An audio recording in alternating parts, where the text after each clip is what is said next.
Bonjour, bienvenue dans l'émission Doc Mayou. Bon matin. Madame Arsenault, je crois que vous m'avez annoncé que vous étiez une allumeuse. Ben là, faites attention, les gens vont l'interpréter d'une différente façon. Là. C'est juste que j'ai mis la pagaille dans l'équipe du matin ici. Oui, au sens strict. C'est ça, pas au sens olé olé. Non, stricto sensu. C'est ça. Au sens strict, une allumeuse d'incendie. Ouais, ça ressemble à ça. Mais je persiste et signe. Allons-y. Alors, que s'est-il passé dans cette fameuse émission? Et au fait, ça a été édité, là. C'est passé en direct, ça, là. Oui, n'est-ce pas? OK. Oui. Alors, j'ai pu pas aller voir mes courriels, mais je dois me faire ramasser. Mais je vais vous expliquer mon point. Aujourd'hui, à la demande générale, vraiment, depuis que l'émission Fugueuse est en ondes sur les ondes de TVA, chaque semaine, on reçoit des courriels. Allez vous faire une émission là-dessus. Bon. Vous l'avez pas encore regardé, je pense, l'émission? Jamais. Bon, non, moi, ça hier, m'intéresse je me suis pas. tapé ça. Oui. J'ai regardé tous les épisodes. Je suis à jour. Et plus je regardais l'émission, puis moins je comprenais la réaction des gens. Je vais vous l'expliquer parce que moi, avec le Facebook, moi, j'adore ça. C'est tellement un reflet de la société. Tu vois passer des statuts, tu vois passer des commentaires. Fait que tu as un flash en temps réel de ce qui se passe dans la tête des gens. Oui. Et concernant cette émission-là, il y en a plusieurs qui disent « Faut absolument que toutes les adolescentes regardent cette émission-là. » OK. Moi, je suis là-dedans. Ma fille a 16 ans. Après ça, moi, je dors plus depuis que je vois ça. Ça n'a pas de bon sens. Bon, parce que rapido presto, là, c'est l'histoire d'une jeune fille. Elle vit dans une famille père autoritaire. L'attention est beaucoup focusée sur son frère qui fait de la compétition. Et elle, en tout cas, il se passe plein d'affaires. Elle, pendant ce temps-là, commence à manquer d'argent. Son père y interdit d'aller dans un voyage à New York. Elle est vraiment frustrée. Elle rencontre des gens qui s'occupent d'elle, qui la trouvent tellement belle, qui veulent la faire participer à un vidéoclip. Ça devient son rêve de sa vie, d'aller à Miami, faire des vidéoclips. Puis là, on voit l'engrenage. On voit que ces mauvaises fréquentations-là, finalement, servent à la rentrée dans un réseau de prostitution juvénile. Oui. Ça, c'est vite fait, là. Ça ressemble à ça. Oui. Moi, je pense que...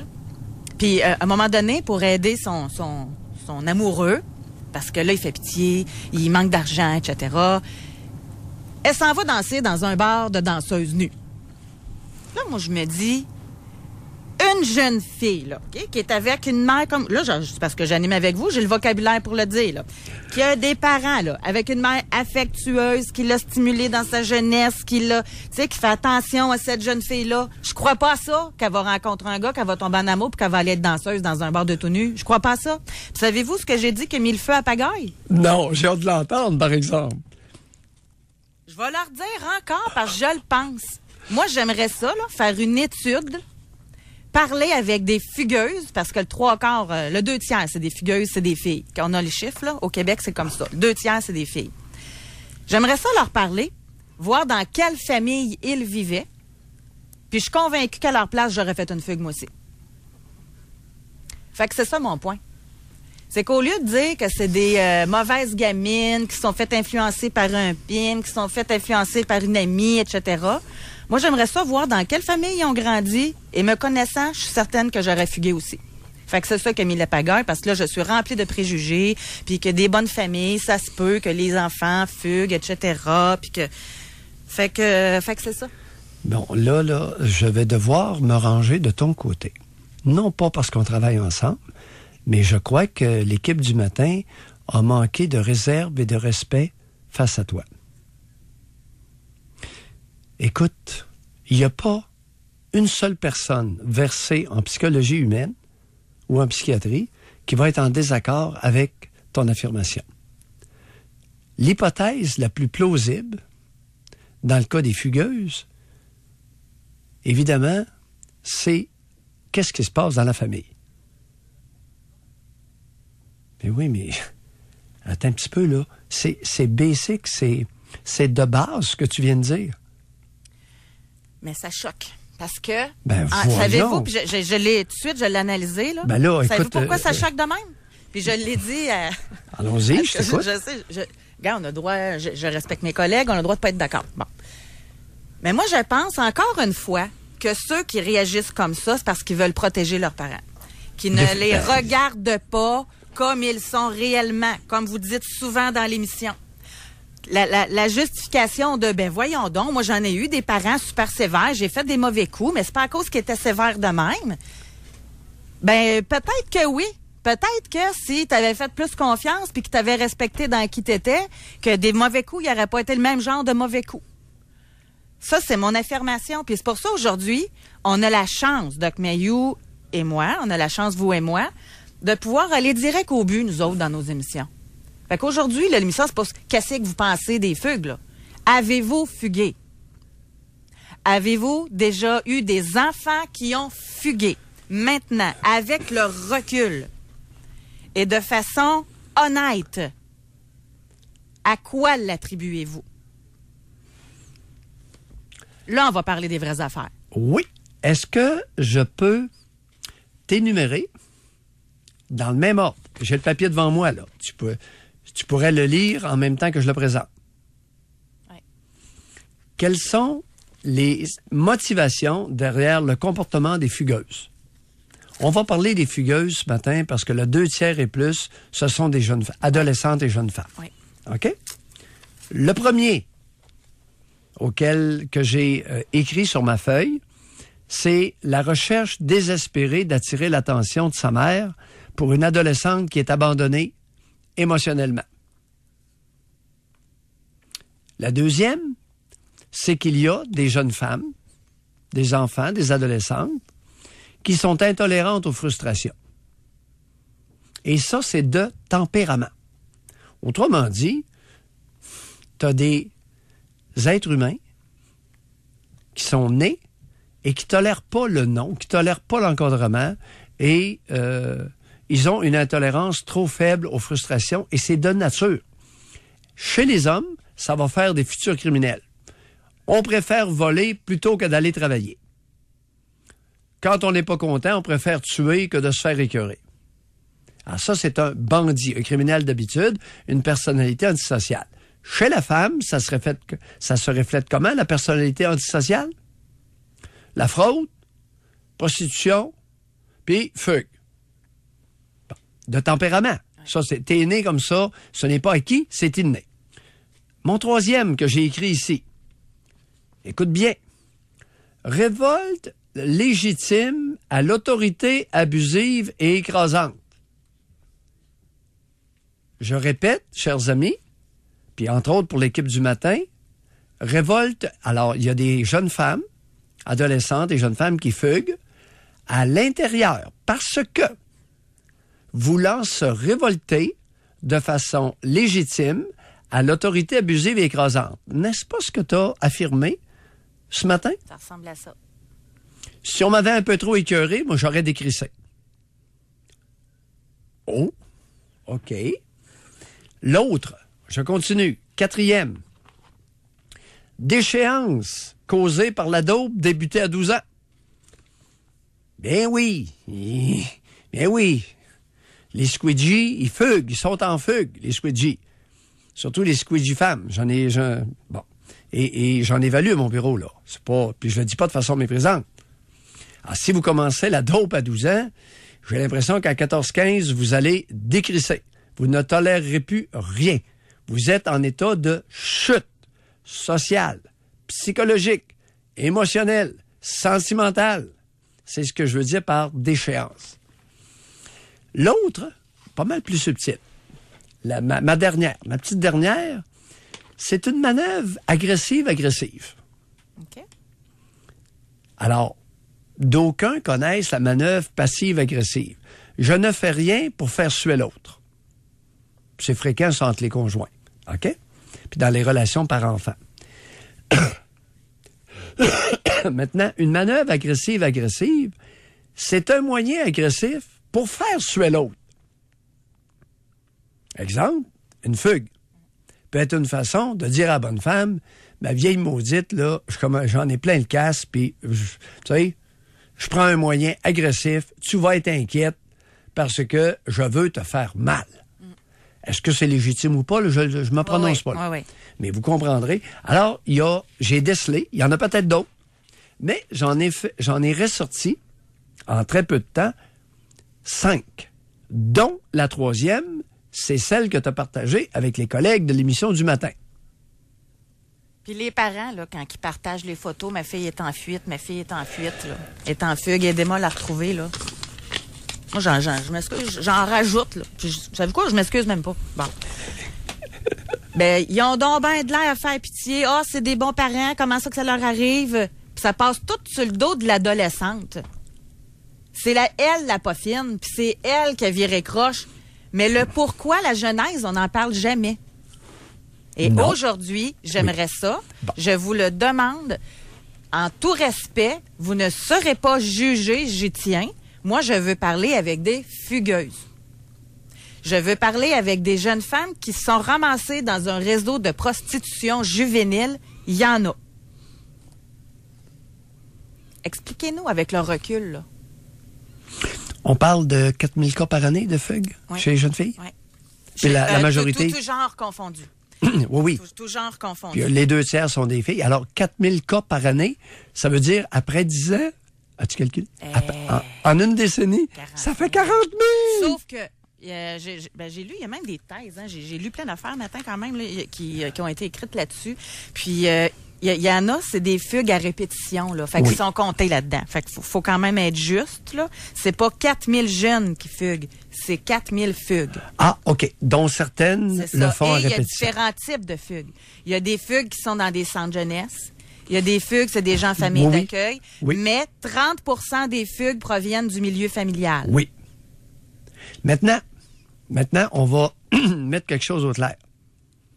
Dans les chicanes de garde d'enfants, un enfant qui se sauve d'un des deux parents pour aller chez l'autre. C'est pas une fugue. Ce n'est pas une fugue dans mon livre à moi. Non. Alors, DPJ, là, puis auditrice, démêlons-nous. Un enfant qui est placé chez un parent et qui se sauve, peu importe les raisons, peu importe les modalités de garde, un enfant qui se sauve d'un parent pour s'en aller chez l'autre, ce n'est pas une fugue. Exact.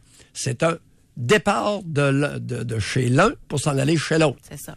Une fugue, c'est pas ça. On va s'arrêter. Bon, on va aller à la pause. Oui. Maintenant, on veut vous entendre. Définitivement. Avec grand plaisir et ouverture. Alors, est-ce que je suis remplie de préjugés? Est-ce que ça... Je pose la question aux gens qui... Non, madame, vous n'êtes pas remplie de préjugés. Alors, c'est une des 5 hypothèses explicatives de Mayou. Alors, parents qui avaient eu des enfants qui ont fugué, avez-vous fait une introspection? Enfants qui avaient fugué, adolescents qui avaient fugué, pourquoi l'avez-vous fait? On vous parle au retour. Jusqu'à 11h, au réseau Cogeco. Doc Mayou et José. Arsenault. Avec le Doc et José Arsenault. On revient dans quelques minutes. Honda de Giro, le plus grand spécialiste de l'usager haut de gamme. Acura, Audi, BMW, Mercedes, Honda de Giro. Avenue Saint-David-Montmagny, visitez degiro.com. Le 47e parallèle revient encore cette année avec son idée géniale pour la Saint-Valentin. L'unique coffret gourmand du 47e parallèle est un incontournable pour la fête des amoureux. On fête ça avec un menu pour deux qui est décliné en 17 verrines dégustation par personne.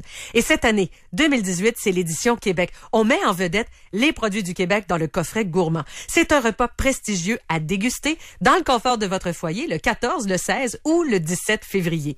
Le 47e parallèle vous présente encore cette année le coffret petit déjeuner qui est disponible en accompagnement de votre coffret gourmand avec un léger supplément. C'est sur réservation parce qu'en quantité limitée. Menu et réservation en ligne, voir le 47.com. Avoir une nouvelle voiture, c'est excitant. Gagner sa nouvelle voiture, c'est hallucinant. Gagne ton auto avec le FM 93. Achat, location et même voiture d'occasion.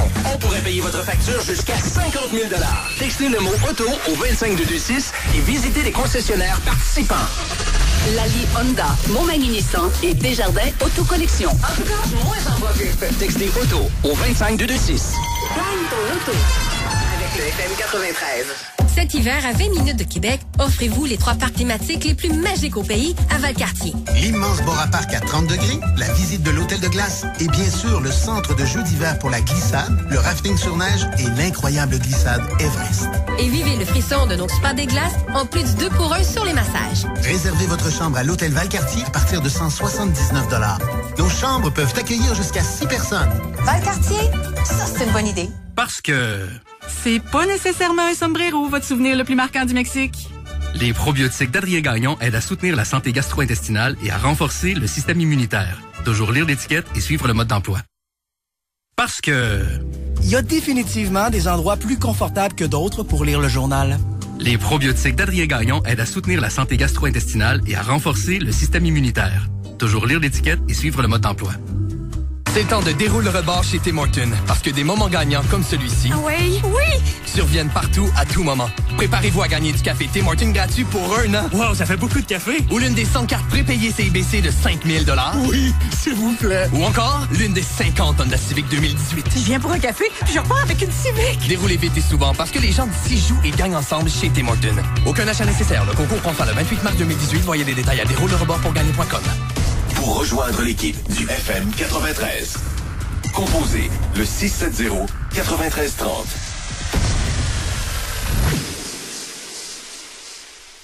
Jusqu'à 11h, au réseau Cogeco. Doc Mayou et José. Arsenault. Avec le Doc et José Arsenault. Aujourd'hui, dans l'émission, ça vous ferait, Doc Mayou? Ah, écoute, c'est bon ton apparition à l'émission du matin. T'arrives bien primé, bien... c'est quoi, comment on pourrait traduire ça, primé? Bien craint. Craqué, c'est ça? Pour faire l'émission avec vous après, c'est primé, prime. C'est bien excité ou bien stimulé. Oui, exact. C'est un bien bon stimulé pour notre émission. J'adore. Aïe. Bon, mais j'aimerais ça avoir des témoignages au téléphone. J'insiste, là. Tu sais, nous, là, on peut parler 3 heures de temps sans appel, il n'y en a pas de problème. Mais on veut des appels parce que c'est avec vous qu'on peut aller plus loin, qu'on peut jaser, qu'on peut, c'est ça, aller plus en profondeur. Faire comprendre au public des problématiques. C'est ça. Alors, avez-vous déjà fugué? Ouais. Que ce soit de chez vous, d'un centre jeunesse, d'une famille d'accueil. Expliquez-nous dans quel contexte. Ouais. Parce que plusieurs personnes, c'est ça qui me craint, plusieurs personnes disent que ça peut arriver à tout le monde. Je ne crois pas ça. Jamais. Non, tu as tout à fait raison. D'ailleurs, écoute, la plupart, et si on fait une étude là-dessus, tu vas être confirmé, je te le dis, là. D'ailleurs, on fera même pas d'étude là-dessus, on le sait, que les bons enfants élevés par des bons parents posent très peu de problèmes à l'adolescence. Est-ce que tu savais ça? Écoute... maintenant, il y a des enfants problématiques et il y a beaucoup de familles problématiques. On en a une auditrice, oui. j'ai demandé d'appeler là parce qu'elle pourrait nous jaser. Elle dit, elle me parle à moi, elle dit, je suis d'accord avec toi, j'ai été une fugueuse. Et ma fille, 14 ans aujourd'hui, on a une belle relation et je n'ai aucune crainte qu'elle fugue. Mais j'aimerais ça qu'elle nous parle d'elle. Pourquoi elle a fugué? Oui. Et c'est intéressant. Elle fait le lien de sa sécurité avec sa fille dans la qualité de la relation. Qu'est-ce qu'elle nous dit? J'ai une belle relation. Oui. Oh, gardez donc ça. Est-ce qu'un bon lien et une belle relation serait en quelque sorte une police d'assurance contre toutes sortes de dérapages? À réfléchir. Puis en passant, là, selon moi aussi, là, mais ça, vous allez avoir plus, encore une fois, d'expérience. Il y a pas ça va pas selon les couches de la société, là. C'est pas riche, pauvre. C'est pas parce que tu vis en campagne ou à Montréal. C'est pas... c'est selon la relation que tu as, justement, dans ta famille, la place que tu as dans ta famille et le respect que les parents ont pour toi et vice-versa, là. Alors, une jeune fille avec une personnalité problématique, ça touche toutes les couches de la société. Oui. OK? Riche et pauvre. Une révolte légitime face à l'autorité abusive et écrasante d'un père ou d'une mère, ça se retrouve dans toutes les classes sociales. Chez des universitaires, chez des travailleurs, chez des individus qui sont sur l'aide sociale, ça touche toutes les couches sociales. Et maintenant, la nouvelle problématique, la dope, la drogue. Oui. La drogue débutée à 12-13 ans, ça a des conséquences. Mais encore là, ça se recoupe, je pense. Comment ça, une petite fille de 13 ans commence à prendre de la drogue? Oh! Alors, es-tu en train d'insinuer que ma 4e hypothèse pourrait se retrouver sous numéro 3, sous numéro 2, sous numéro 1 et même sous numéro 5? Ben oui. Moi, je vois un lien. Ah. Alors, je vais trop loin, là? Il y aura 4 motivations principales et une subsidiaire. OK. Il y a aussi, encore là, tu sais, quand on dit ça a tout le temps de l'air beau, là, dans le côte du voisin, ou le gazon est plus vert ailleurs, etc., là, mais il y a plein de choses qu'on voit pas dans les familles. Oui. Qu'en société, c'est donc une belle famille. Oui. Mais encore là, ça va faire 2 ans bientôt. Là. On est rendu 1 an et demi d'émission ensemble, je pense. On en a entendu des confidences de gens, là, de femmes, qui sont faites tripoter, qui sont faites inceste psychologique, beaucoup d'autorité, la mère qui les défend pas, la mère qui prend pas leur parti, qui ne les protège pas. Oui. Ça en fait du stock à fugue, ça. Oui, définitivement. Mais ça, dans les journaux, là, sur la vie de recherche, ça sera pas marqué. Ma jeune fille qui a été abusée par son père et que je l'ai pas défendue, a fugué. Ça sera pas marqué, ça, sur la vie de recherche. Ça va plutôt être, elle était dans la drogue. Elle avait des problèmes. Mais pourquoi? C'est pour ça que je vais vous parler. On a une intervenante, Sonia, elle a dit qu'elle a reçu, elle travaillait dans le milieu, là, qu'elle a reçu des confidences de filles. Abus sexuels en bas âge, négligence parentale, elle dit pas des petits problèmes. Il y a aussi, puis ça je l'ai lu d'ailleurs, de plus en plus de problèmes de santé mentale parmi les gens qui fuguent. Là. Il y a de ça aussi. Puis elle dit... Consécutif à quoi? Consécutif à l'usage de drogue.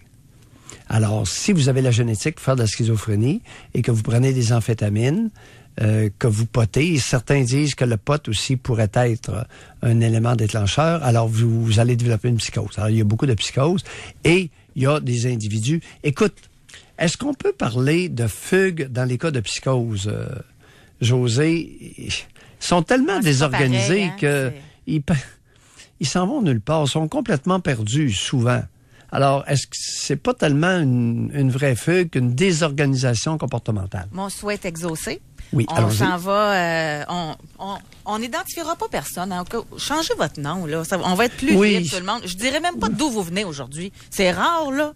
Mais on va vraiment garder votre anonymat parce que c'est ça. Le but, c'est le contenu, ce que vous avez à nous dire. On va parler avec Chantal. Bonjour, Chantal. Oui, bonjour. Oui. Vous, Chantal, vous avez fugué quand vous aviez 14 ans? Oui.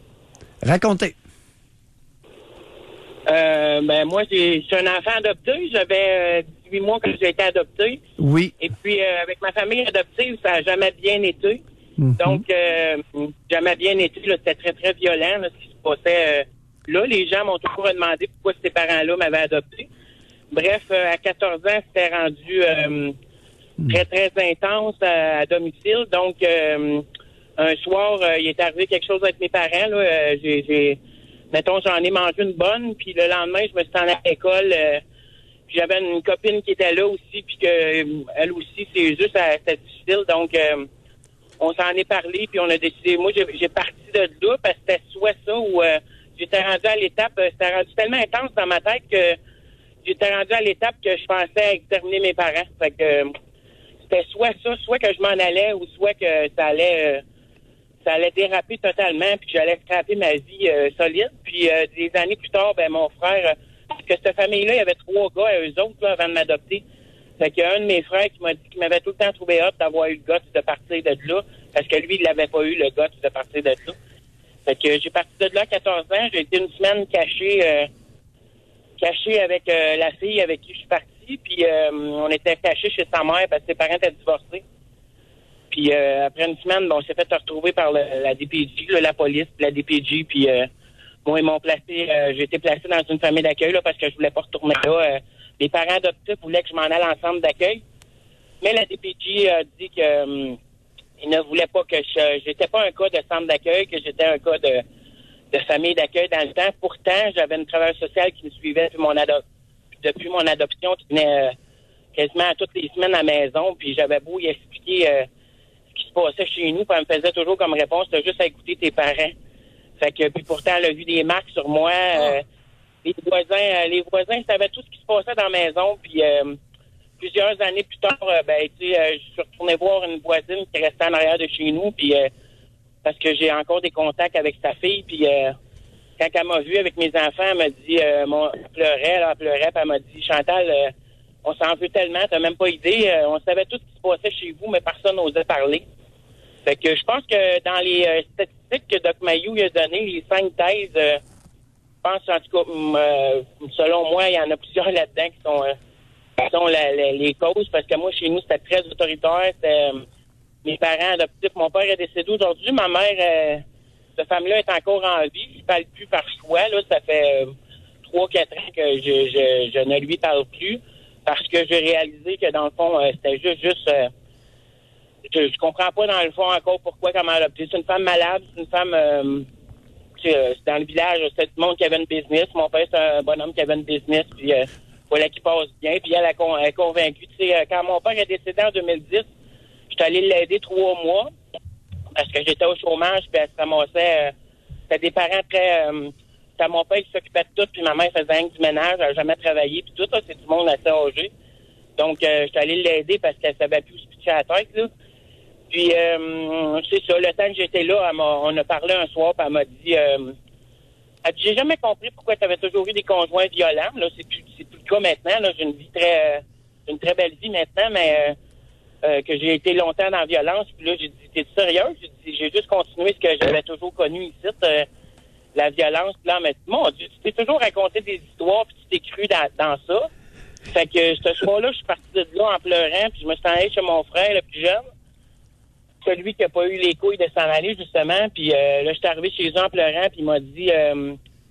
j'ai dit, ouais, ça se peut-tu que... Parce que je fais de l'amnésie un peu par rapport à mon enfance. En tout cas, je pense que c'est ça. Il y a des parties de mon enfance que je veux pas me rappeler. Probablement que c'est enfoui profondément.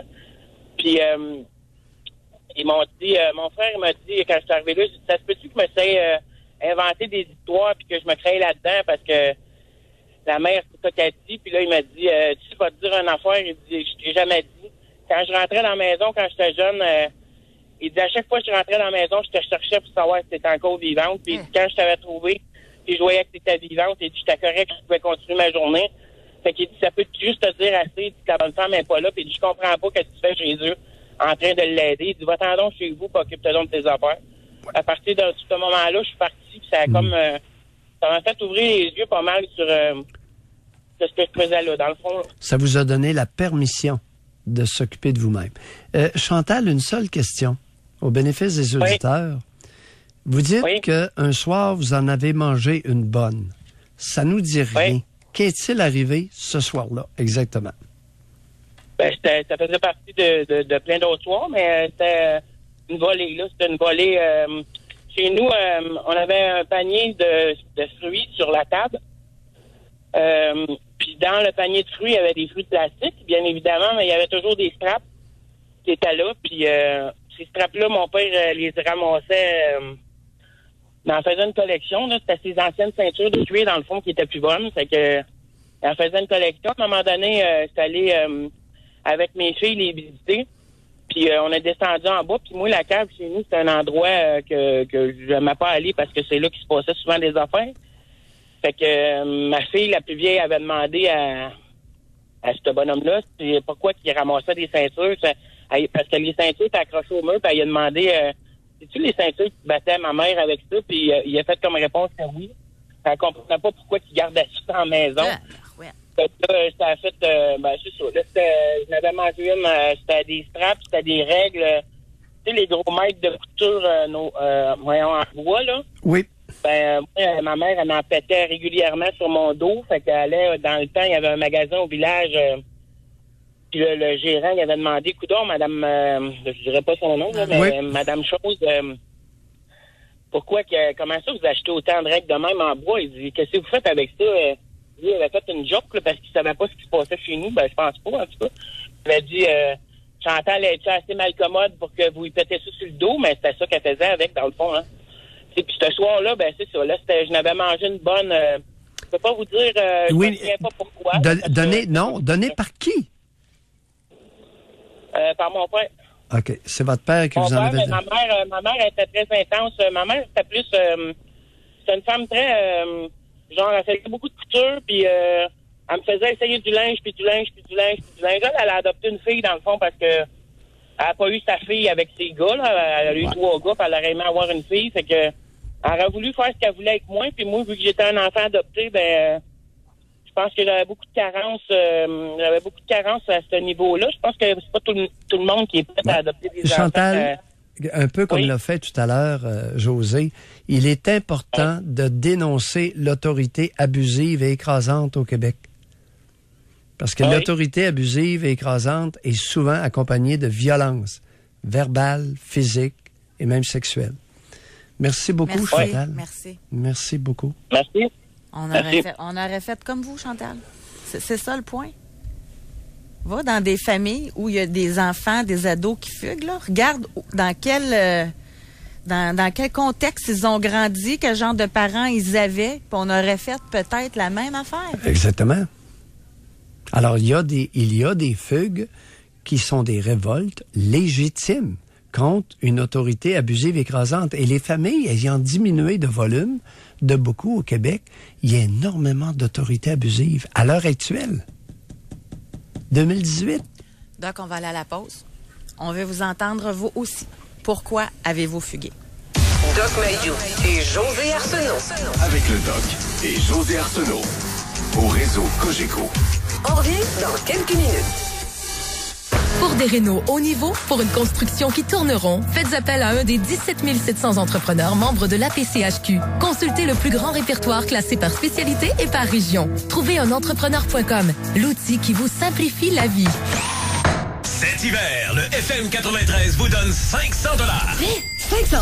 Oui, et 10 fois plutôt qu'une. Mais là, qu'est-ce que je dois faire? Textez le mot hiver au 25226 et vous recevrez une liste de marchands participants. Comme le marché Jean Talon, PMM Wendake et Scoop Vision. OK. Pourriez-vous arrêter la musique, s'il vous plaît? Oui. Vous allez chez un de ces marchands et c'est là que vous pouvez participer pour gagner l'une des 10 cartes de crédit prépayées de 500 $. C'est aussi facile que ça. Et oui, textez hiver au 25226. Tous les détails sur fm93.com et sur Facebook. Des lunettes au prix d'Internet en succursale. Bienvenue chez Scoop Vision. Lorsque vous passez votre examen de la vue, demandez votre prescription. Elle vous appartient. Apportez-la chez Scoop Vision et repartez avec vos lunettes 1 heure plus tard à partir de 79 $. Scoop Vision, le prix d'Internet, les avantages d'une succursale, les conseils, les mesures, les ajustements, la garantie et le suivi par un professionnel de la vue. Scoop Vision, Soumande, Kennedy, Lévis et Boulevard Lacroix à Saint-Georges. Et scoopvision.ca. Chez Rona, on est là pour que vous passiez de... Hey, ça s'installe bien, hein? Ah? Hey, ça s'installe bien, hein? Ce week-end, c'est l'événement Famille et Amis. Obtenez 15 % de rabais sur tout achat de 100 $ et plus chez Rona, où on est aussi là pour que vous passiez de... C'est l'enfer, ton sous-sol. Ah? C'est l'enfer, ton sous-sol. Ce samedi et dimanche, chez Rona, c'est l'événement Famille et Amis. Obtenez 15 % de rabais sur tout achat de 100 $ et plus, en magasin et en ligne. Des conditions s'appliquent.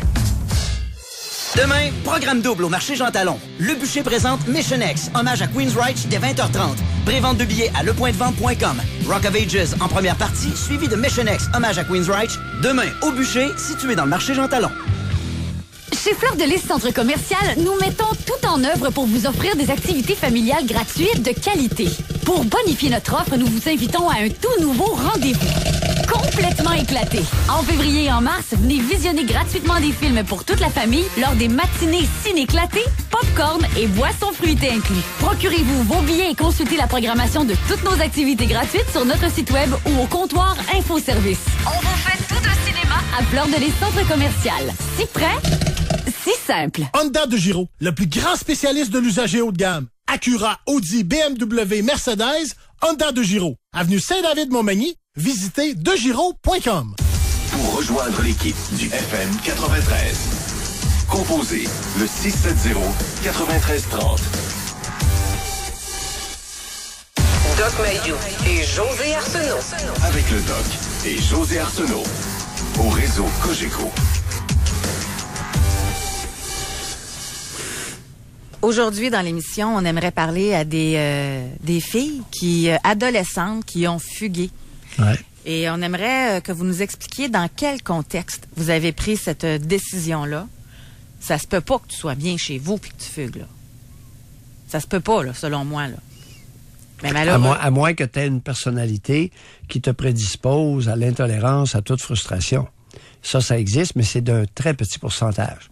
Alors, on parle de 2% 2 à 5% chez les hommes, puis un peu moins chez les femmes. Alors, c'est vraiment peu de monde, là. Alors, c'est un tout petit pourcentage des fugueuses, ça, qui sont de futurs criminels, futures fraudeuses. Puis... Ouais. Moi, j'aimerais savoir aussi, encore une fois, parce que moi, je me rappelle, ça fait 26 ans là, que je fais de l'animation radio, donc j'ai vécu toute la période aussi du réseau de prostitution juvénile. Là. Oui. Puis, les parents ont été beaucoup protégés aussi là-dedans. C'était toutes des bonnes familles. C'était toutes des bonnes. Je vous le dis. Donc, c'était toutes des mauvaises. C'était toutes des mauvaises filles. C'est ça. Mais c'était des bonnes filles de bonnes familles qui sont tombées sur des mauvaises personnes. Bon. Alors, Chantal, qu'est-ce qu'elle nous a dit de ses parents? C'était dans un village et ses parents, son père était un commerçant de la place. Donc, quelqu'un qui est à l'aise, financièrement. Trois garçons, bonne famille. Mais le bonhomme, la petite, il a passé au toast avec la ceinture. Bonne famille. Je suis sûr que tout le village identifiait cette famille-là comme étant une bonne famille. Certain. Mais, il y a même une histoire. Mais écoute, les voisins le savaient. Les voisins entendaient les cris. Puis être une bonne famille aux yeux de la société, c'est quoi? C'est le parent qui est tout le temps là. Moi, je me rappelle d'une histoire, là. Il y avait une jeune fille avant qu'elle tombe entre les mains d'un proxénète. Elle, là, c'était les compétitions. Je n'aimerais pas le sport, là, même si ça fait longtemps. Je ne veux pas identifier personne, OK? Oui. Mais c'était impliqué dans le sport, les compétitions là, les compétitions ci. Ah ouais, elle était bonne à l'école. Puis là, moi, je me disais, hey, ça doit être lourd quand même. Toute cette pression-là, là. Mais ça, on le disait pas, là. En entrevue, hey, on y en a mis de la pression pour qu'elle soit bonne, puis ça avait pas des bonnes notes, on lui disait qu'on la priverait de sortie, puis ça avait pas un bon match, puis qu'elle s'était laissée traîner les pieds, ça se disait pas ça. Mais ça peut être une lourdeur aussi pour son enfant, toute cette pression-là. À l'heure actuelle, et régulièrement, dans mon bureau, tout récemment, il y a à peine 2 jours, quelqu'un me racontait qu'il avait été placé dans une école. Placé dans une école privée, c'est ça? Hein? Ouais, placé dans une école. OK.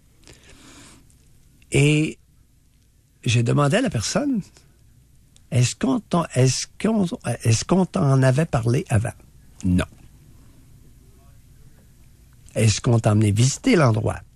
Non. Pogne des enfants de 8-9 ans, puis t'es rentré en quelque part. Voici ce que j'ai décidé. Autorité abusive et écrasante. Dans combien de cas, à l'heure actuelle, dans combien de familles, quel est le pourcentage de familles où les parents vont consulter les enfants quant à leurs intérêts? José, je ne vois à peu près jamais ça. C'est ça la liberté?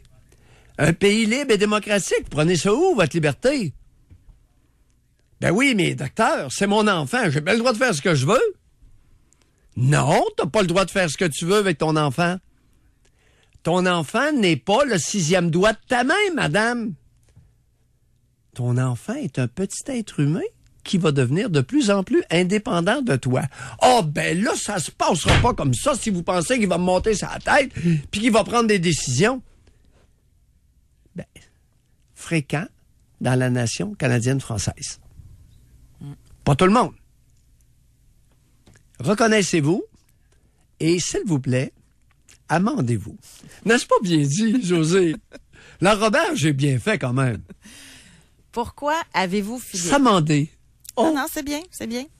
On a une auditrice, elle dit, à l'âge de 16 ans, je me suis sauvée de chez moi. Je n'étais plus en mesure de sourire dans cette maison. Mon père, à partir de mes 12-13 ans, a commencé à me dire « Ah, tu vas faire une vieille fille, tu vas rester avec moi puis ta mère, t'as pas besoin de chum. » À 14 ans, les jeunes hommes de mon quartier étaient attirés par moi et venaient me parler. Mon père sortait de la maison en furie pour dire aux jeunes hommes de sacrer leur camp, on va dire ça gentiment, et lâcher sa fille.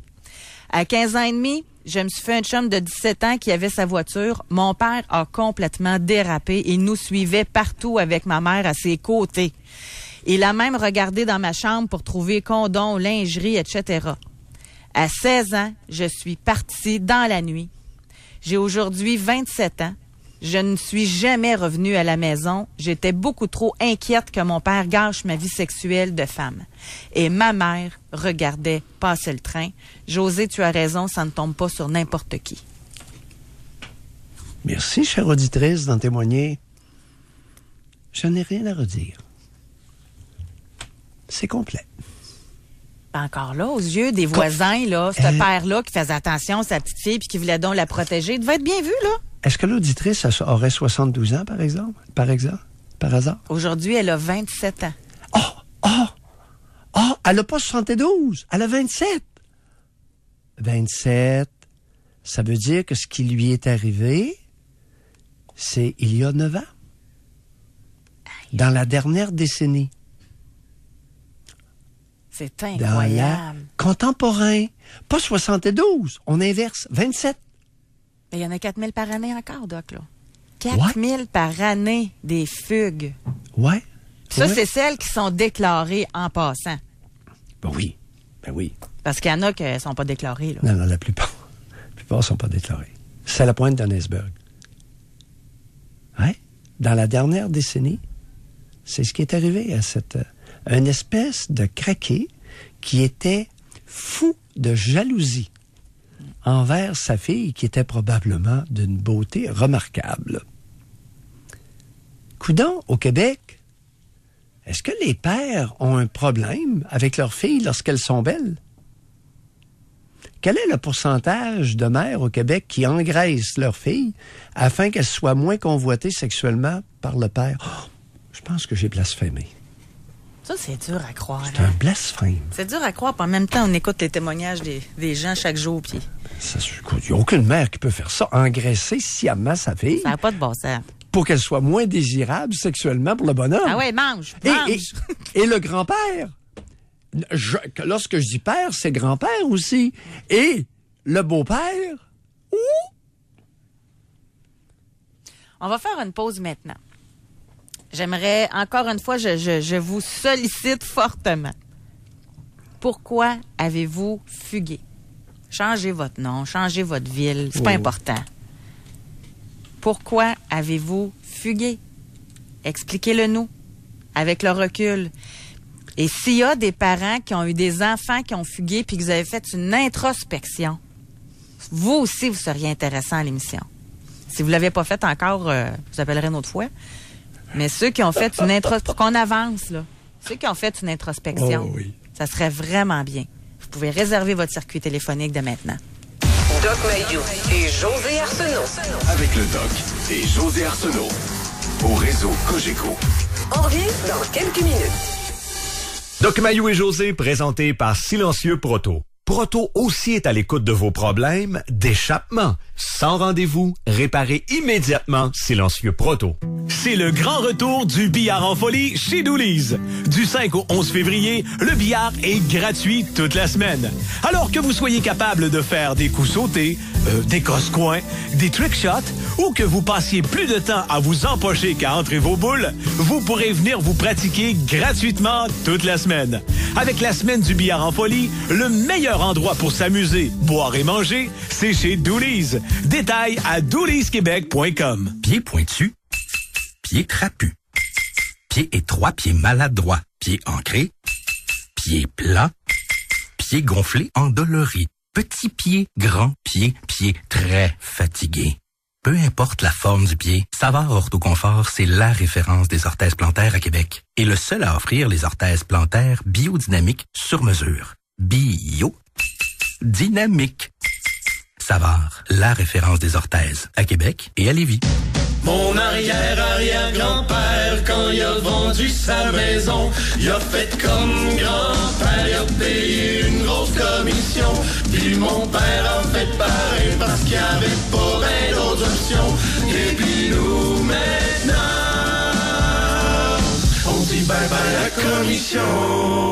Quand tu payes une commission, tu t'en rappelles longtemps. Heureusement que les temps ont changé. En 2018, on choisit du proprio puis on dit bye-bye la commission.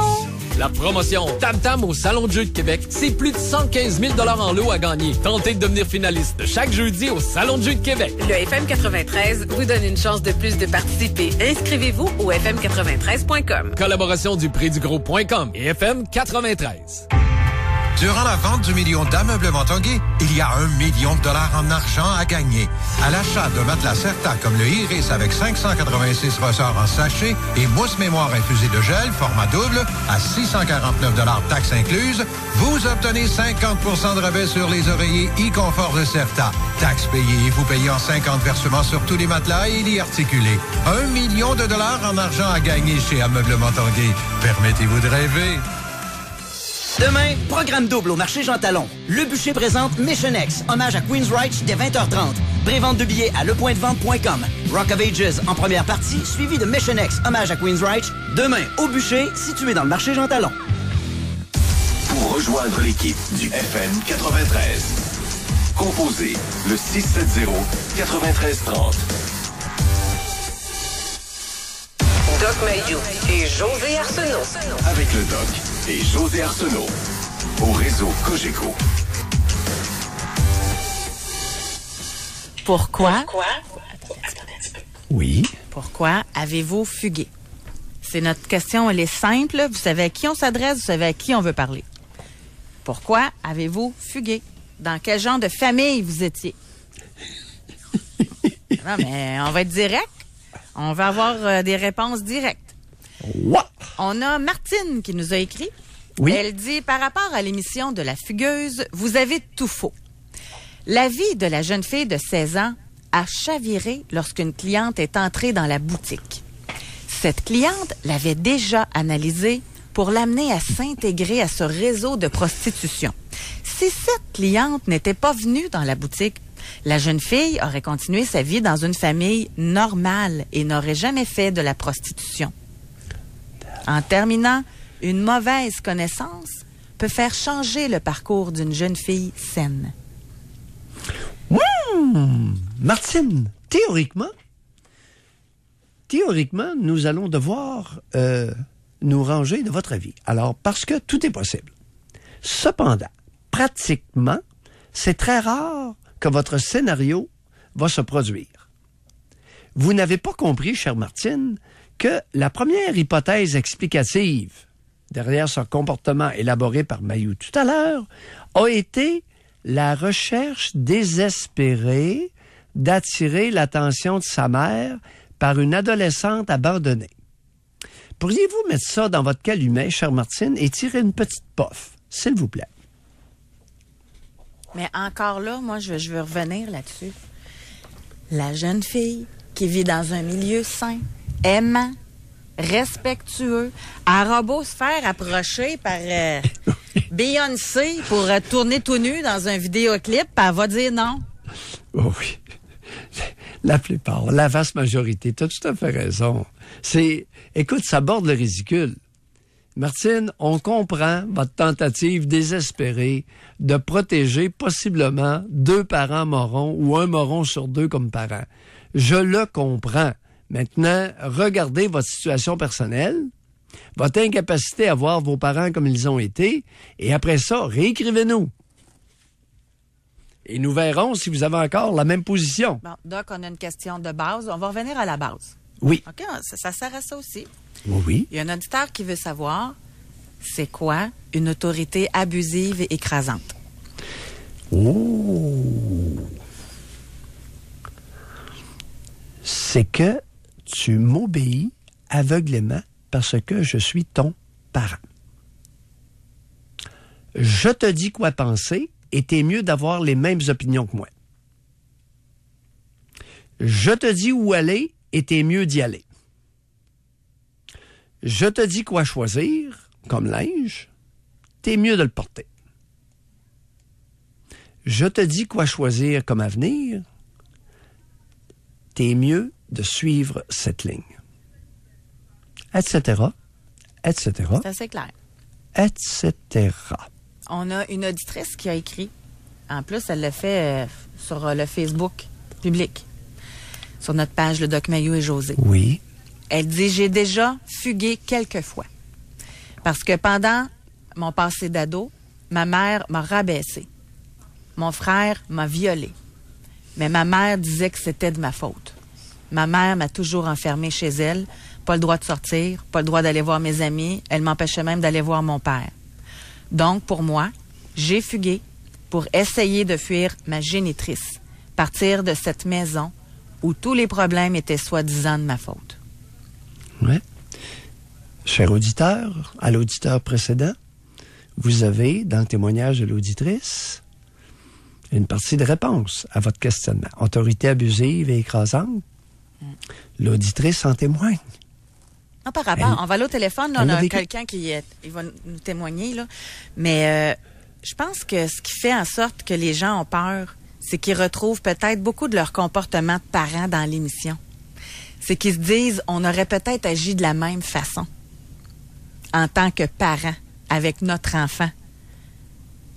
C'est tout clair? Non, référent, non, c'est pas. C'est que dans l'émission, là, exemple, le père, la petite fille, à un moment donné, elle travaille, puis elle a dépensé beaucoup d'argent. Je vais donner un exemple concret. OK? Elle a dépensé beaucoup d'argent. Là, il y a un voyage qui est prévu depuis un bout, d'aller à New York avec ses amis. Fait que là, la jeune fille demande à ses parents, je peux-tu avoir de l'argent? Fait que là, les parents disent non. Tu vas avoir ta leçon, tu ramasses ton argent, tu l'as pas ramassé, tu l'as dépensé, tu y vas pas, on t'en donne pas. Elle va voir sa grand-mère. Sa grand-mère a dit, ben oui, m'a te le donné le 400$. Je te fais un cadeau. Les parents savent ça. Ah, ben là, il n'est pas question que tu ailles voir dans notre dos la grand-mère parce que nous autres, on t'a dit non. Fait que finalement, ses amis vont à New York puis elle reste comme un creton chez elle. Dans ce comportement-là, il y a peut-être plusieurs parents qui se disent, ils ont bien fait, tes parents. C'est à elle de se ramasser son argent. C'est une leçon de vie. Oui, mais un peu. Quel âge a l'enfant? Elle a 14 16. Ou elle a 16? 16. Tu comprends? Lorsqu'on discute de problématiques. Là, je fais référence à l'émission, là. Oui. Lorsqu'on discute de problématiques concernant les adolescents, chez les filles, ça commence à 12, OK? Ça passe par 14, puis ça aboutit à 16. L'adolescence, chez les filles, c'est entre 12 et 16. Il y a tout de même 4 ans. Et lorsqu'on parle des 12 ans, qui commencent leur puberté, on ne parle pas des 16 ans qui l'ont terminé. C'est pas la même chose, les amis. C'est pas... Alors, si vous avez une 16 ans qui est dépensière comme tout, posez-vous la question, en quel honneur? En quel honneur qu'elle est dépensière comme ça? Ça fait partie d'elle? Elle est comme moi? Elle me ressemble? Est-ce que ça fait partie de son tempérament? Ou si on l'a mal élevé, celle-là? À 12 ans, on prend des mesures, on se montre patient, on répète. Mais à 16 ans, là, vous avez un problème. Tu sais, tenir compte de l'âge. 12, 14, 16. Ce ne seront pas les mêmes attitudes parentales. Si vous traitez votre adolescente de 16 ans... t'envoies pas ton adolescente de 12 ans en autobus à New York, là, avec 2 autres de 12 ans. C'est pas le même contexte non plus, là. Alors, à 16 ans, si vous avez élevé une cervelle d'oiseau, posez-vous la question. Est-ce qu'elle est née cervelle d'oiseau ou si elle l'est devenue? À notre image. C'est bien beau, là. Mais la bonne femme, là, qui achète des lotos Québec à tour de bras, là. Hein, il y a des femmes qui achètent beaucoup de lotos Québec, qui gaspillent leur argent là-dedans. Puis elle va tomber sur la tête de sa fille qui fait la même chose, qui dépense son argent. Regardez-vous avant de vous rabattre sur vos adolescents, sur vos jeunes. On va prendre le temps, Doc, d'aller à la pause parce que je veux qu'on prenne le temps de parler avec une auditrice qui a fugué 2-3 fois vers l'âge de 14-15 ans. OK. Donc, on va faire la pause tout de suite pour ensuite tout laisser la place à notre auditrice. Doc Mayou et José. Avec Doc Mayou et José Arsenault. Au réseau Cogeco. On revient dans quelques minutes. Le Québec compte plus d'1,5 million d'aidants naturels. Mais pour donner le meilleur d'eux-mêmes, ils doivent pouvoir bénéficier d'un répit de temps en temps. Afin d'apporter son support aux proches aidants, la Fondation Maison Gilles Carle offre de l'hébergement temporaire adapté aux besoins des personnes aimées dont ils prennent soin. Ici Chloé Sainte-Marie. La Fondation Maison Gilles Carle ne saurait accomplir sa mission sans vos dons. Devenez donneur naturel. Visitez fondationmaisongilescarle.org. Honda de Giro, le plus grand spécialiste de l'usager haut de gamme. Acura, Audi, BMW, Mercedes, Honda de Giro. Avenue Saint-David-Montmagny, visitez degiro.com. Profitez du nouveau menu 2 pour 25 à la Casa Grecque. 4 choix mettant en vedette les délicieuses brochettes de crevettes grillées. 2 assiettes, seulement 25 $. Du dimanche au jeudi après 16h. Et n'oubliez pas d'apporter votre vin. Autobus Laval de Beauport, spécialisé en transport scolaire et nolisé depuis 56 ans, recherche des conducteurs et des conductrices d'autobus scolaires. Accompagner les jeunes dans leur parcours scolaire, c'est une expérience valorisante, en plus de profiter de temps libre dans la journée et de 12 semaines de congés par année. Autobus Laval offre un salaire jusqu'à 20 $ de l'heure pour une vingtaine d'heures par semaine. La flotte de véhicules est récente, ils ont même des autobus électriques. Ils offrent gratuitement la formation pour obtenir le permis de conduire requis si vous ne l'avez pas. Visitez autobuslaval.qc.ca. Autobus Laval. Votre gars est encore évaché devant la TV, mais à 46 ans, il serait temps qu'il saque son camp. Via Capital vendu, Via Capital vendu. Jordan, qu'est-ce qui est liquide et donne de l'énergie à votre grand-mère pour ses soirées de danse en ligne? Des substituts de repas. Oui, et cette semaine, les substituts de repas Ensure et Glucerna sélectionnés sont seulement 7,99 $ chacun. Les bas prix garantis. C'est évident, c'est chez Uniprix. Nathan, qu'est-ce qui s'utilise sous la douche et fait que vos grands pieds ne sentent plus les petits pieds? Du savon. Exact. Et cette semaine, les emballages sélectionnés de 2 savons Dove sont offerts à seulement 2 pour 4 $. Les bas prix garantis. C'est évident, c'est chez Uniprix. Détail en circulaire. Le 1er mars prochain, les murs du Grand Théâtre de Québec vibreront à nouveau. Un orchestre symphonique transformé en groupe rock avec des œuvres percutantes, avec la participation de Nathalie Choquette. Le concert amplifié, un concept qui décoiffe et en vente sur evenco.ca. Une présentation du Soleil en collaboration avec le FM 93. Pour rejoindre l'équipe du FM 93, composez le 670-9330.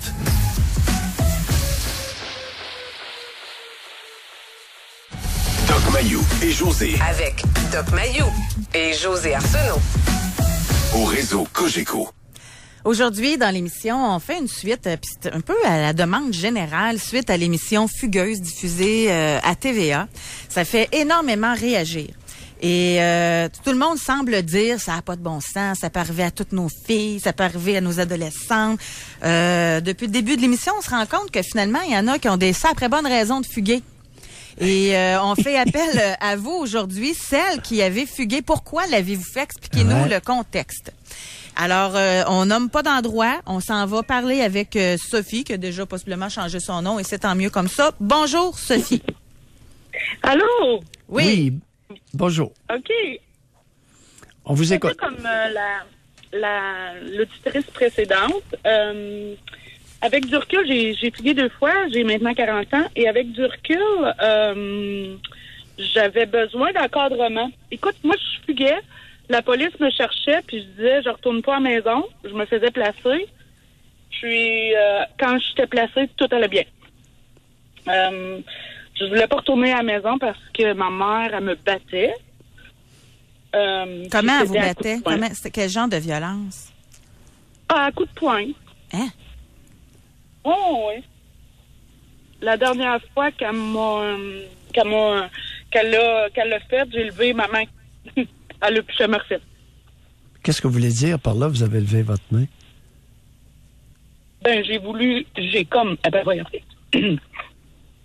J'ai levé mon poing pour lui dire je vais te frapper.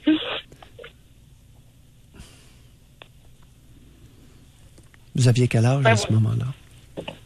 J'avais 14-15 ans. 14-15 ans. Ouais. Vous savez... Mais elle a plus jamais refait après ça parce que là, je suis sûrement qu'elle a réalisé que j'étais pour la rebattre. Oui, ça se termine souvent comme ça, hein?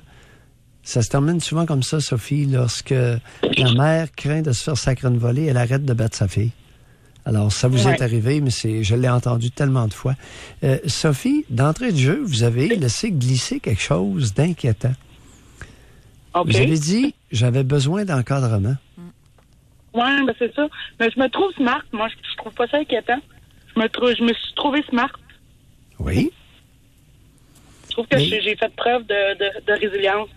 Mais vous n'aviez pas besoin d'encadrement, vous aviez besoin d'adultes responsables. Ah oui, mais oui, ben exactement. C'était vraiment dysfonctionnel. Ma mère, elle m'a eu à 16 ans, puis j'ai pas de père, donc j'étais vraiment...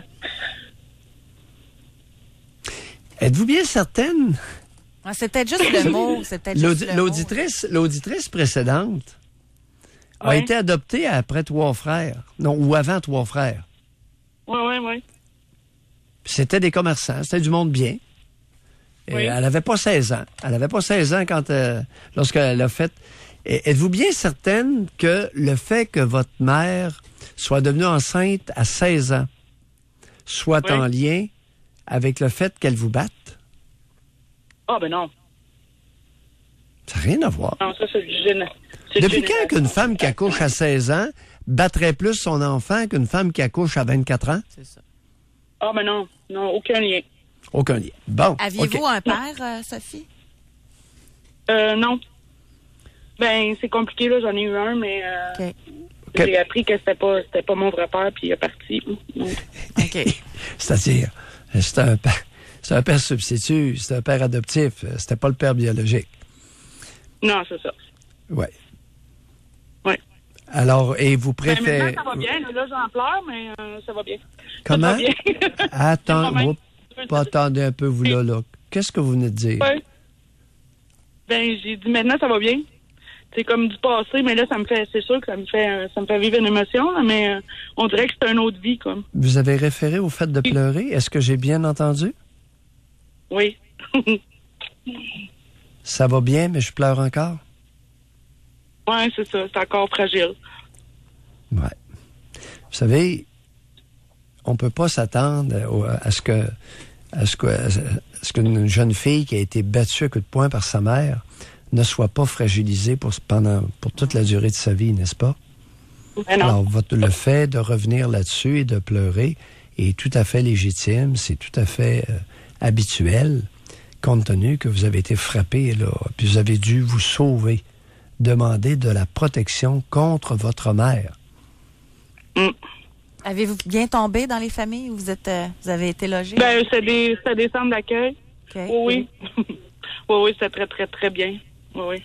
Vous étiez mieux là que chez vous, c'est ça? Absolument. Et quel lien...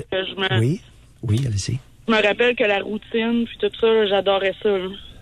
Comme les filles ne m'aimaient pas parce que j'étais la chouchou, parce que je faisais tout. Oui.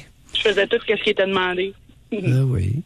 Et quel contact avez-vous avec votre génitrice à l'heure actuelle? Je suis distante. Vous lui parlez au téléphone à quelle fréquence? Je suis. À quelle fréquence à peu près? Combien de fois par semaine ou par mois vous lui parlez au téléphone? Non, c'est des textes. Non, je parle pas souvent au téléphone. Bon, à quelle fréquence lui envoyez-vous des textes ou vous envoie-t-elle des textes? Elle m'en a envoyé un hier. Ouais, à peu près tous les jours? Non, pas long. Moi, on saute combien de jours à peu près? Le plus longtemps? J'ai arrêté d'y parler pendant peut-être 6 mois l'année passée. Oui. Pas long. Puis, oui. Là, j'ai commencé, puis là, c'est... Combien de fois par semaine les textes en moyenne? Il y a encore de la culpabilité là-dedans. Ben oui. Pourquoi vous pensez que je vous pose des questions? Ben, je sais. Vous savez, la plupart des enfants qui ont été, surtout les filles, qui ont été battues par leur mère, demeurent extrêmement soumises. C'est le syndrome de Stockholm. C'est très difficile de se sortir de ça. D'ailleurs, il y a un reportage qui va passer à la télévision concernant Patricia Hirsch. C'est la fille d'un milliardaire américain, propriétaire d'un journal à Los Angeles ou San Francisco, et qui a été enlevée pour une rançon et ensuite a été retrouvée dans un vol de banque avec les ravisseurs, les bandits. Okay. Alors, vous savez, est-ce que vous avez été... Est-ce qu'il y a quelqu'un qui peut vous aider à vraiment prendre une... Pardon? J'ai mon mari, oui. J'ai mon mari, mes enfants, j'ai ma famille, elle est super. Là. Vous avez répondu vite. Quelle aurait été ma question, d'après vous? Ben, si j'ai du support émotif, ben j'en ai. Non, c'était pas ça pantoute. Ah, je m'excuse. Non, excusez-vous pas. Vous savez, ça traduit simplement votre désir inconscient de protéger une personne qui ne voulait pas votre bien. C'est exactement ça. Ce que j'allais vous dire, est-ce que vous avez repéré dans le décor quelqu'un qui pourrait vous aider à transcender l'inversion de rôle avec cette femme-là? Qui pourrait vous aider à grandir et vraiment devenir une adulte? Ce qui va impliquer de prendre une distance certaine et de ne plus avoir de contact avec cette femme-là qui a voulu vous détruire. Ouf! Vous trouvez ça, mais Sophie, vous trouvez ça dur d'imaginer de ne plus avoir de contact avec cette femme que je n'ose qualifier?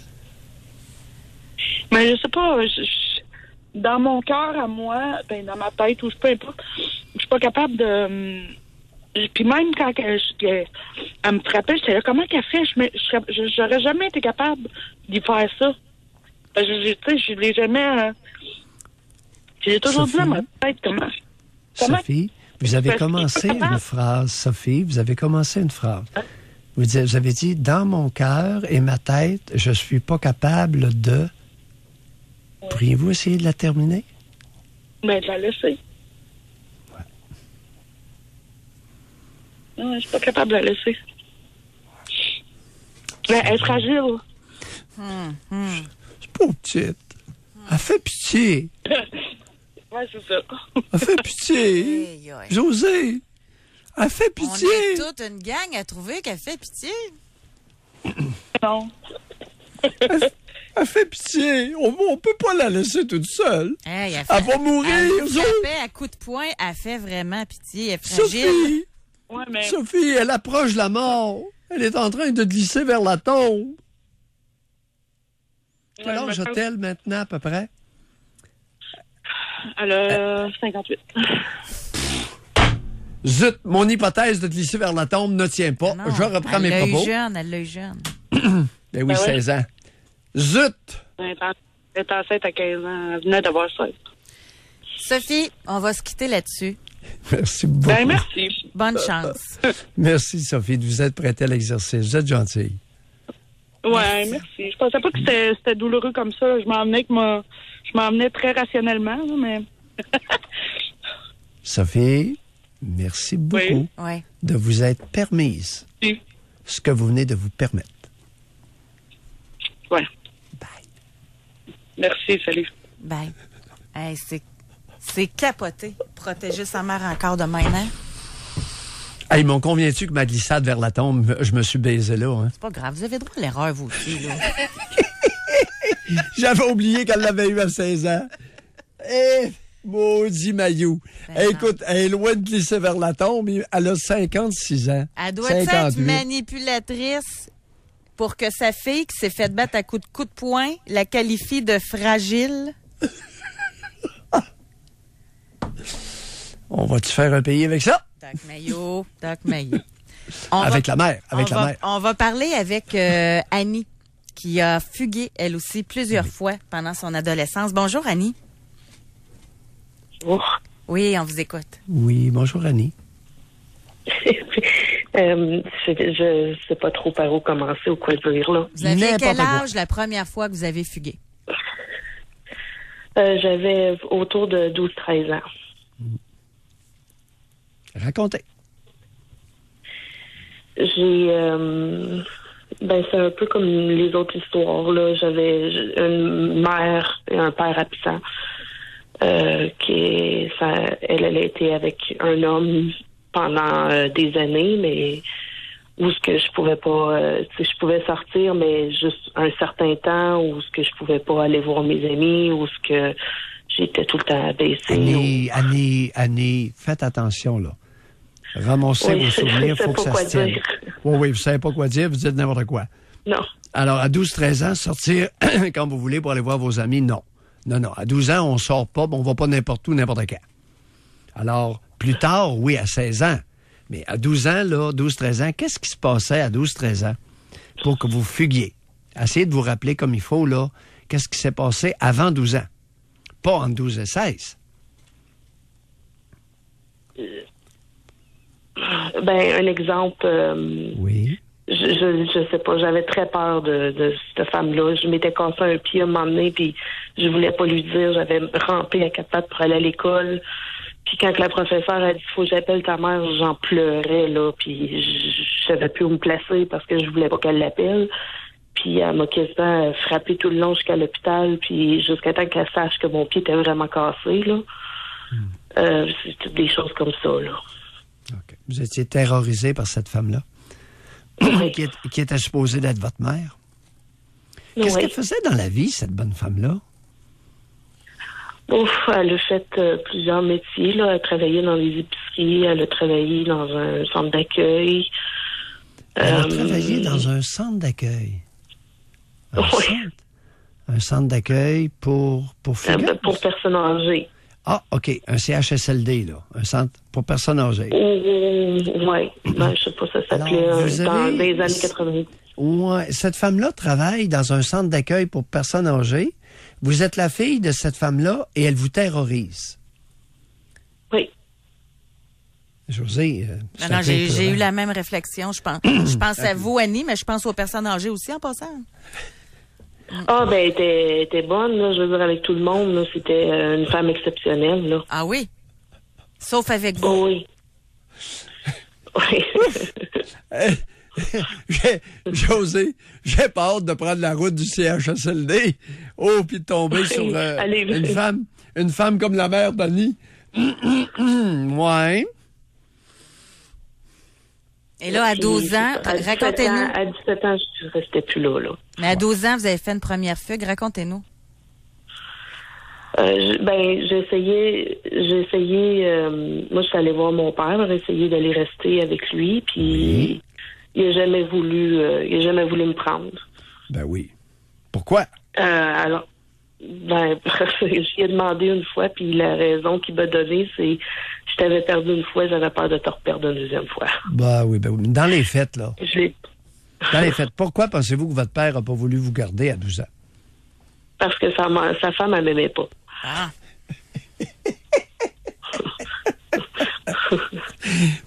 Aïe. C'est deux versions.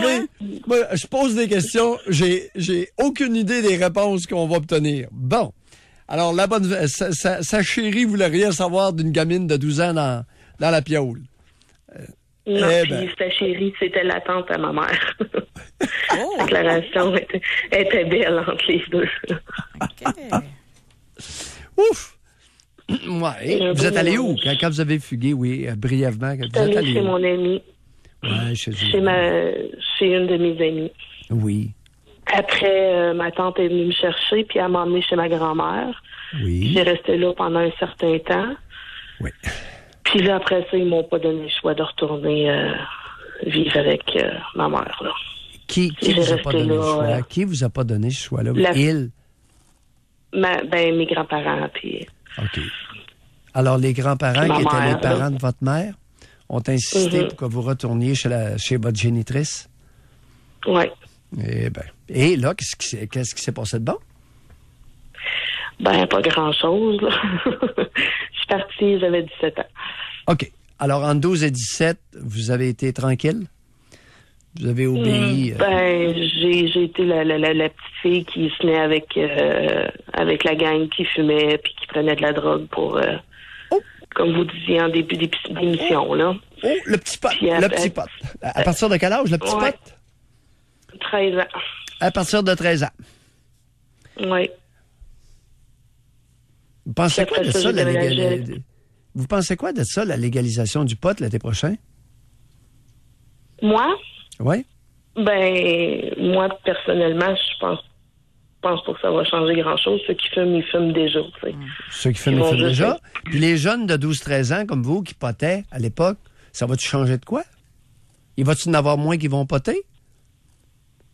Non, pas moins, pas plus. Moi, je pense que ça va faire un peu comme la boisson quand c'était pas. C'est ça. Ça va faire la même chose. Là. C'est ça. C'est pas parce que c'est légal qu'ils vont vouloir plus consommer. Ouais. Votre groupe de poteux, là, à 13 ans, vous étiez combien à poter ensemble? Là? Vous étiez un groupe de combien, à peu près? On était à peu près à 6 à 8, là. Entre quel âge et les 6 à 8? Oui, les 6 à 8 avaient entre quel âge et quel âge? On avait tous de 1 à 2 ans de différence. 13-14. Oui. Ouais, ça commence à faire un beau petit club, ça, José. Comment ça va aujourd'hui, Annie? Aujourd'hui, ça fait 1 an et demi que je parle plus avec cette dame-là. J'ai une fille qui a 14 ans aujourd'hui. Puis, je veux dire, la relation est super belle. J'ai aucune inquiétude avec cet enfant-là. Là. Côté consommation, côté fugue ou côté n'importe quoi. Aux études, elle a des super bonnes notes. Elle va vraiment. Mais comment bien. vous avez fait? Comment vous avez fait pour qu'elle pote pas? Puis qu'elle fugue pas? Je l'ai aimée. Non. Je l'ai aimée puis je l'ai laissé être elle. Vous avez pas agi avec une autorité abusive et écrasante envers elle? Non. Est-ce qu'elle a un géniteur? Est-ce qu'elle a un père? Est-ce qu'elle a un père, votre fille? Oui, elle a un père. Ben oui, elle a un père, mais c'est un bon père, là, mais il vit à l'extérieur de la ville. Okay. Elle voit une fin de semaine sur 2. OK. Vous êtes séparés? Depuis combien de temps vous êtes séparés? Ça fait depuis qu'elle a 1 an et demi. OK. Alors, oui. Et pourquoi vous étiez séparés de lui alors que le bébé avait 1 an et demi? Parce que lui, il venait d'une autre ville, là, puis il voulait s'en retourner par là, mais il courroyait de gauche à droite, puis il voulait que j'abandonne tout pour m'en retourner, puis j'ai tout en étant même pas capable de me regarder dans les yeux, tu sais. Je pense que la relation, j'étais cocu, puis ça me tentait pas de vivre une relation de cocu. Hey Annie, merci infiniment de nous avoir donné de votre temps et de nous avoir raconté. Merci. Ça fait plaisir. Bonne journée. Bonne journée. Je reviens à notre phrase du début.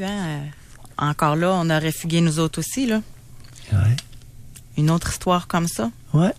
Terrorisé par sa mère. C'est pas pire pareil. Hein? Terrorisé.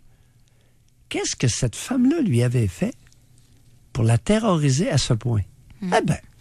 On va aller à la pause. Doc, au retour, ça va être notre dernière partie d'émission. Si vous aussi voulez nous raconter pourquoi vous avez fugué, c'est le temps maintenant. Doc Mayou et José Arsenault. Le Doc Mayou et José, c'est le Doc et José. Au réseau Cogeco, on prend une petite pause. On revient ensuite. Restez là. Vos rôtisseries Saint-Hubert de la région de Québec et Rive-Sud vous offrent 5 classiques à seulement 10 $. Au resto, à la livraison ou au comptoir, dont le hot chicken, le club sandwich et la poutine Saint-Hubert. Ma chérie, je suis peut-être pas parfait. Tu sais à quel point t'es importante pour moi, à quel point je t'aime. Alors, j'ai une question à te poser. Isabelle, me ferais-tu l'honneur de devenir ma protectrice si un jour je devenais inapte? Oui, je le veux. Accepter de protéger un proche en cas d'inaptitude, c'est une grande preuve d'amour. Si on vous le demande, dites oui. Informez-vous auprès du curateur public du Québec. Ici Nathalie Roussin, présidente des Immeubles Roussin. Ma famille et moi avons développé des projets de condos locatifs qui comptent plus de 800 unités et qui s'adressent à ceux qui recherchent une résidence haut de gamme sans les soucis de financement et d'entretien. Tous nos condos locatifs offrent des stationnements intérieurs, des ascenseurs, de grands espaces, plusieurs commodités et une insonorisation garantissant votre tranquillité. Je vous invite à découvrir nos condos locatifs et autres appartements sur immeublesroussin.com. Des fois, tu rentres aux petites heures, puis madame est pas de bonne humeur. Pour la Saint-Valentin, passe à la boutique aux fleurs. Pour la charmer, y a rien comme les fleurs. Réserve ton bouquet dès aujourd'hui. Boutique aux fleurs. Charlesbourg, Beauport et Le Bourgneuf et commande sur laboutiqueauxfleurs.com. Ah ben, tu magasines des assurances? Tu sais que les autos en location, c'est plus cher à assurer. Hein? Qu'est-ce que tu dis là, toi? Ah ben en plus, t'as pris une décapotable.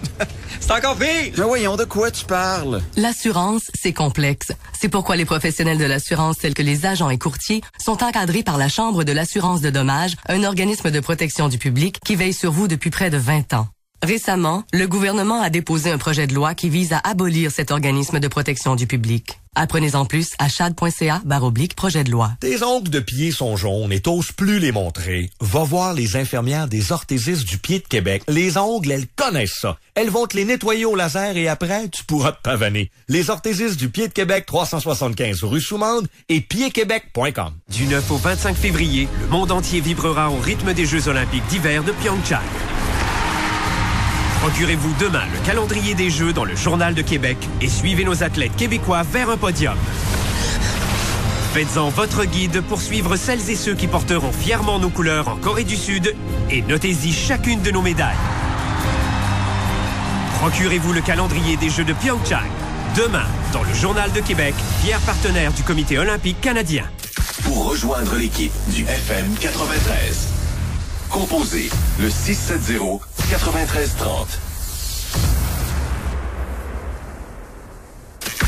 Doc Mayou et José Arsenault. Le Doc Mayou et José, c'est le Doc et José. Au réseau Cogeco. J'ai des petites statistiques, Doc, concernant les fugues au Québec. Oui. C'est le sujet de notre émission d'aujourd'hui. On veut parler avec des filles qui ont fait une fugue parce qu'en majorité, c'est des filles qui fuguent. Ouais. Sauf en 2012, mais imaginez-vous donc, il y a eu plus de gars que de filles. Puis on n'est pas capable de trouver d'explication à ça. C'est spécial, hein? On a parlé avec la directrice générale de l'organisme Enfants Retour, Madame Pinard-Camon. Puis effectivement, plus d'adolescents que d'adolescentes qui ont fugué en 2012, mais c'est la seule année. Puis on était la seule province où c'était comme ça. Également, on dit que les 2 tiers des fugueurs reviennent d'eux-mêmes en moins de 24 heures. 86% des fugueurs sont retrouvés en moins d'une semaine. Mais ça n'explique pas le pourquoi de la fugue, là. Ouais. Tu sais, c'est correct, fuguer, retrouver ce qui se passe après. Je pense pas que parce que tu as fugué que la mère va redevenir aimante et le père respectueux de sa fille, là. L'appel précédent est troublant sur un point. Allez-y. Annie a fugué à 12 ans. Ouais. Elle n'avait que 12 ans la première fois. Elle a été récupérée par la grand-mère qui l'a retournée chez sa mère. Peu de temps après, elle joint un groupe de poteux. Ouais. C'est très interpellant. Je suis pas sûr que la grand-mère a eu une bonne idée de retourner cette petite fille-là, cet enfant-là, chez la génitrice qui la terrorisait. Alors, elle s'est jointe, elle a été récupérée dans un groupe d'enfants abandonnés comme elle et drogue.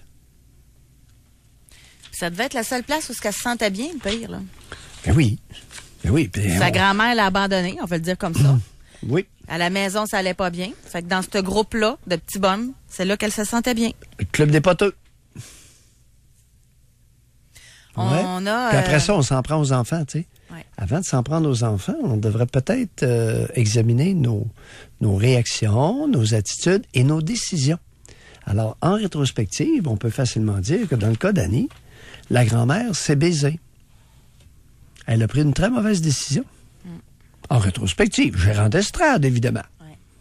On a une fille, elle écrit, elle dit « J'étais une bonne ado, bien tranquille, et en secondaire 1, je devais partager le même casier avec une fille vraiment pas reposante, et ma vie a changé. » On peut dire mauvaise fréquentation. Mon père était malade, il est mort quand j'avais 16 ans. J'avais un chum de 28 ans. Ma mère m'a laissé faire. Elle a nivelé par le bas avec moi concernant les études. Je voulais aller au cégep. Elle m'a dit que c'était trop dur pour moi. J'ai fait un DEP qui m'a mené nulle part. Je crois que c'est un mélange de mauvaise fréquentation et de mauvais encadrement parental, en fait. J'ai été 11 ans avec ce gars, 11 ans plus vieux que moi, et j'ai même eu un enfant avec lui. J'ai enduré violence verbale jusqu'à ce que je prenne mon courage à 2 mains. On est responsable de sa vie, donc je suis heureuse aujourd'hui. Ça m'a permis d'avoir bien du vécu. Mais moi, jamais je ne laisserai un gars de 28 ans sortir avec ma fille de 16 ans. Merci, madame. Et vous savez pourquoi? Vous l'avez vécu. Ouais, les 24 à 28, il y a beaucoup d'hommes de 24 à 28 qui rôdent autour des 14, 15, 16 ans. Épidémique au Québec. Je ne sais pas pourquoi, épidémique. On a une autre auditrice, elle dit, moi j'ai fugué parce que je me sentais étouffée par ma mère qui m'empêchait de voir des amis, d'avoir des activités normales avec d'autres ados. J'avais environ 15 ans quand ça m'est arrivé, trop d'autorité de la part de mes parents et un très grand manque de confiance de leur part envers moi. Je n'ai pas été en fugue longtemps, mais aujourd'hui je me bats toujours pour avoir une confiance en moi et surtout une estime de moi. J'ai 51 ans. Oui. Oui, ça peut être une hypothèque psychologique à vie. Ah oui, 51 ans, puis on en ça a une tous les jours autre. comme ça. Elle dit, aujourd'hui, âgée de 35 ans, j'ai été une jeune fugueuse à répétition toute mon adolescence. J'ai grandi avec l'absence d'un père. À l'âge de 13 ans, j'ai rencontré un homme de 29 ans qui est devenu pour moi tout ce que je n'avais pas eu. Et de par ma naïveté, est devenu aussi mon amoureux, mon pusher, mon repère. Ma sécurité paternelle que je n'avais jamais eue. Il m'a amené vivre dans le milieu criminel. Inconsciemment, je voulais peut-être faire payer mon père ou simplement combler un besoin d'amour. Et encore à ce jour, je travaille à obtenir une santé émotionnelle équilibrée. Où était votre mère? Elle l'a pas mentionné. Non. Le père absent. Ouais.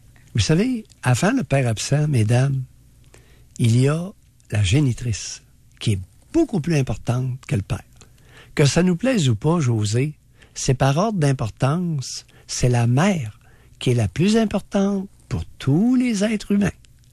Après ça, en deuxième lieu, vient le père. Pas sur un pied d'égalité, messieurs, non. Et surtout pour les filles. Beaucoup plus que pour les garçons. Et rapidement, Doc, parce que l'émission achève, là. Une éditrice, elle dit « Félicitations pour votre émission. Je suis une fugueuse première de classe. J'ai recherché dans les gangs une famille et un climat d'appartenance que je n'ai jamais eu. J'ai vécu dans le rejet, la violence depuis mes 3 ans. Il m'est jamais rien arrivé de malheureux car j'étais prudente et ma gang me protégeait. Je crois aussi que derrière les ados qui fuguent, il y a en amont des parents inadéquats. Les miens ne me cherchaient même pas. Alors je les provoquais. J'ai volé des voitures, j'ai fait des mauvais coups. Heureusement, ma vie de délinquante s'est bien terminée. » Ouais. Recherche, première hypothèse, recherche désespérée d'attirer l'attention de sa mère pour une adolescente abandonnée. Intéressant. Je l'avais mis en premier, celle-là. Il reste 30 secondes. Oui. On dit-tu la deuxième? Oui. Ne tolère pas le non, intolérante à la frustration. J'ai pris des notes quand vous avez parlé. Oui, je te voyais écrire. Troisième position, révolte légitime à l'autorité abusive et écrasante. Ouais. 4e, déchéance, drogue qui débute à l'âge de 12-13 ans. Et 5e, manœuvre agressive. Si vous voulez avoir le détail de ces raisons qui amènent la fugue, allez réécouter l'émission en podcast. Merci beaucoup tout le monde. Merci. Merci Belle beaucoup, finale. Doc. Oui. William, Oui. merci beaucoup à la mise en onde. Merci à Olivier à la recherche. Passez un très bon week-end et merci à celles qui ont pris le temps de nous téléphoner pour nous expliquer le pourquoi de leur fugue. Oui. Bonne fin de semaine. Bye-bye. Soyez là lundi, 9h30, pour une autre édition du Doc Mayou et José, avec le Doc et José Arsenault, au réseau Cogeco.